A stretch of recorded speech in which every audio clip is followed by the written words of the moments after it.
প্রত্যেকের ছাদ বাগানেই কিছু গাছ থাকে যেগুলো নর্মালি গ্রোথ ঠিকভাবে হতে থাকে, কিন্তু কিছু গাছ থাকে যেগুলা প্রচুর পরিমাণে ট্রিটমেন্ট করার পরেও গাছের গ্রোথ হতে চায় না।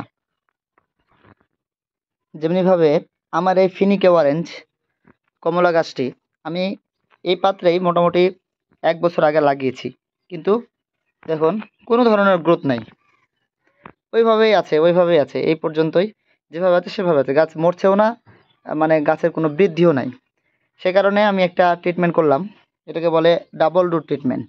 দেখুন আমি এটা আমার জাম্বুরা রুটে করা ছিল, এই পাশ দিয়ে আমি একটি এলিমো রুট 6 মাস অথবা 7 মাস বয়সী এলিমো রুট এখানে প্রতিস্থাপন করে এখান থেকে জোর কলমের মাধ্যমে লাগাই দিয়েছি, যে দেখতে পাচ্ছি। লাগানোর পরে ঠিক 1 মাসের মধ্যে দেখুন আমার এখান থেকে কিন্তু এই যে কুশি সারা শুরু করেছে। দেখুন কি সুন্দর, একদম মানে হেলদি একটা কুশি। এই কুশিটা কিন্তু এখান দিয়ে এই দিক দিয়ে কোনো দিক দিয়ে বের হচ্ছিল না, মানে মোটাই কোনো ধরনের গ্রোথই ছিল না, গাছটা দেখে বুঝতেই পারছেন।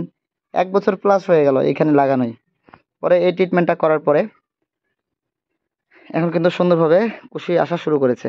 তো আশা করছি যে এদিকে একটা কুশি বের হয়েছে, এদিকেও 2-4 দিনের মধ্যে আবার কুশি বের হবে, কুশি বের হয়ে সুন্দর একটি ঝোপালো একটি গাছে রূপান্তরিত হবে। তো আপনাদেরও যাদের বাসায় এরকম মানে গাছের গ্রোথ হয় না, এরকম আপনারা রুট চেঞ্জ করতে পারেন অথবা ডাবল রুট দিতে পারেন।